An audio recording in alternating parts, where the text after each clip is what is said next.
present you as an innocent virgin to Mashiach. So a Shaliach understands the concept that everybody in Corinth were virgin brides, polygamists, all married to one husband. You may not understand it.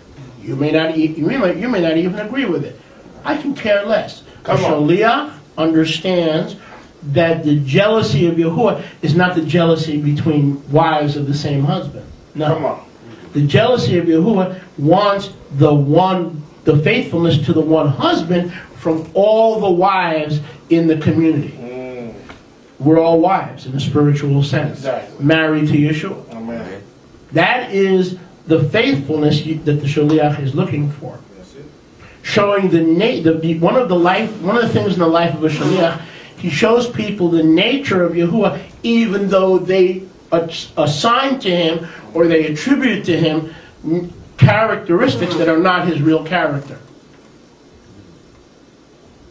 A pastor or an evangelist, one of the other four offices, may be describing the attributes of Yahuwah in a non-biblical, in a non-correct aspect.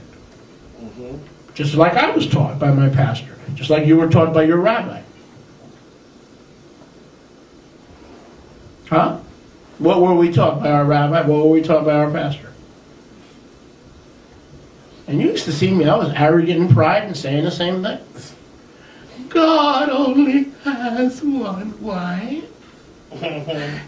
God is not a polygamist. Well, I was smug. I was smug in thinking I knew what I knew. Some of you remember my old tapes?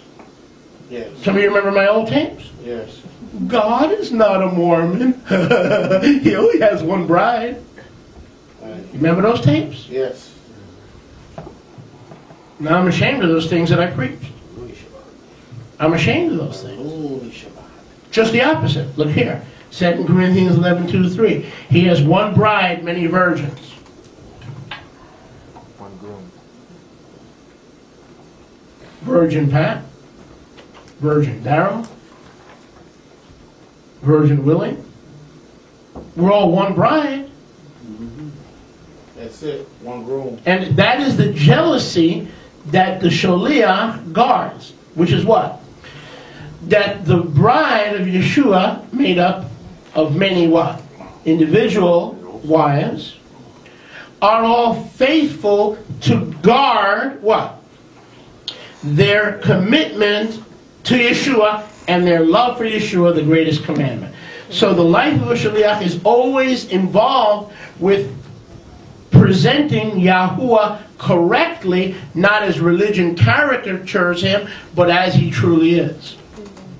Because religion will tell you that he practices monogamy.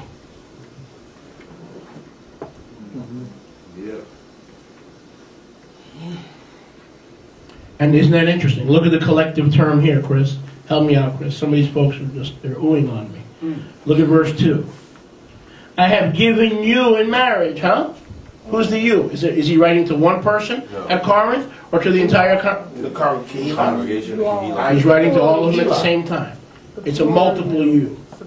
They're all brothers and sisters married to the same husband. Correct. In a kadosh sense. In a kadosh sense. Amen. Verse 3. But I fear lest by any means as the serpent beguiled Chava through his tricks, so your mind should be corrupted. You see that? Away from the simplicity of salvation and the simplicity in Mashiach. Isn't that what we just read in Matthew 22? The job of a Shaliach is to bring you back to basics. Amen. To chart out new paths. Amen. Where Mashiach has never been named. Where Mashiach has never been preached. Where synagogues and congregations don't exist. It's a pioneering spirit. It's a willing to live a lifestyle to lead others. It gives a Shaliach gives permission for others to follow. To go where they don't know they need to go. It gives them permission and license and freedom to go to a place that they don't even know they need to go to. And to lead by example. And to present Yeshua as he is, not as religion has caricatured and reshaped him to be. Amen.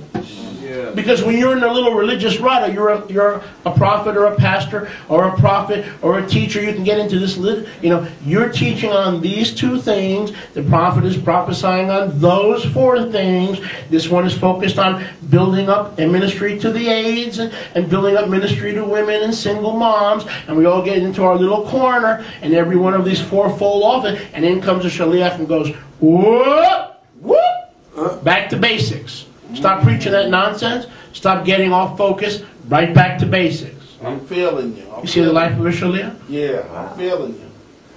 And portraying, one of those basics is portraying Yeshua as he really is. It really is. One husband, many brides. Amen. Exactly. Right on.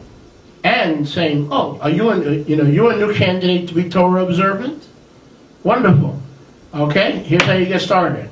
Love Yahuwah with all your heart, mind, soul, and strength. Matthew 22. When you finish with that, love your neighbor as yourself. That'll take you the rest of your life. You won't have time for sacrifices. You won't have time to stand at the door and make sure everybody's wearing 100% wool. That nobody walks in with a poly cotton shirt or a mixed garment. You won't have time to stand at the door and be a shot nets investigator. Oh, what? Shot names. You know what shot nets means? Oh, mira, peligrosa. Mira, él no hombre de Dios. ¿Por qué? Porque Oh, yes. Natano, mira. Ropas. No 100%, no. Wool, cotton, rayon, poly cotton, see? Different fabrics. Yes. No kadosh. You're not going to be a self-appointed sheriff standing at the door. I had one lady in Miami, she used to stand on the door to make sure everybody was walking in with a 100% wool garment. Wow. She came to me, cotton. She came to me and said, how come your people are walking in mixed up garments? So you know what I felt like saying to her? I didn't, because I was trying to walk in a hava. But you know what I felt saying to her? Well, why isn't someone standing at the door and trying to figure out why you were all mixed up in your head? You're so worried about people being mixed up and wearing mixed fabrics. First deal with the mix-up in your head. Once you solve the mix-up in your head, then you can stand at the door and worry about everybody's mixed-up clothing. Drama. Remember that? That's all that is. She used to stand at the door smoking cigarettes, investigating if the garments were 100% pure. What was she looking for? Pure wool, pure cotton.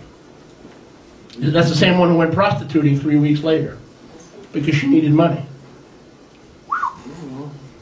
Well, all righty then. This is way after I got here. You're not here preaching like this in religion. They got too much to lose. You're not here preaching like this. That is a perfect example of Kal Vachomer. Yes. Worrying about what governor's wearing and not worrying about the thoughts and intents of your head and your heart. Right. You're going to spend the rest of your life learning to love Yahuwah and learning to love your neighbor as yourself. So what good is the other stuff? Not a darn It didn't do the thing. Pharisees a blessed deal of good. Not a blessed deal of good. In hell today. Now don't twist my words and say that I said the Torah is not important. It's very important. But so is the principle of Kal Vachomer.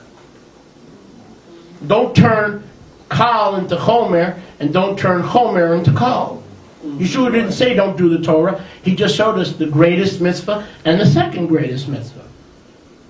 And if we're honest, if we had our own list, we'd have our own list of what's important. Yes? Vladimir would have his own list. Yeah, we all Ted do. would have, Benjamin would have his own list. We all do. You would have, and none of our lists would match, would they? It doesn't. It doesn't. Because what's important to you in the Torah may not be that important to For me. somebody else, exactly. Teacher. But we could all agree on number 1 and number 2. We should all be able to agree that Yeshua is right.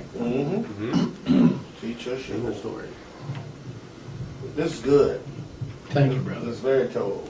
Verse 4. So, verse 3. I fear lest by any... He's a shaliach, so he has a fear. Not of, like we fear, but a fear that the perfection and the maturity and the unity would be harmed. Lest the way the serpent beguiled... Notice, not a snake. It wasn't a garden variety snake. It was a serpent. A leviathan. Lest the way the leviathan, the serpent, beguiled Chava through his tricks. So your mind can be tricked and your mind can be corrupted away from the... So the shaliach is interested in simplicity. This is why I don't go to Jewish synagogues. Not because I don't like them, not because I don't respect them. I want the simplicity of salvation and the blood of Yeshua. If you cannot offer that to me, you will not see me. You will never see me. I grew up in that religion. Rivka grew up in that religion. We're not fooled. We're not fooled. Her father was and is an Orthodox Jew.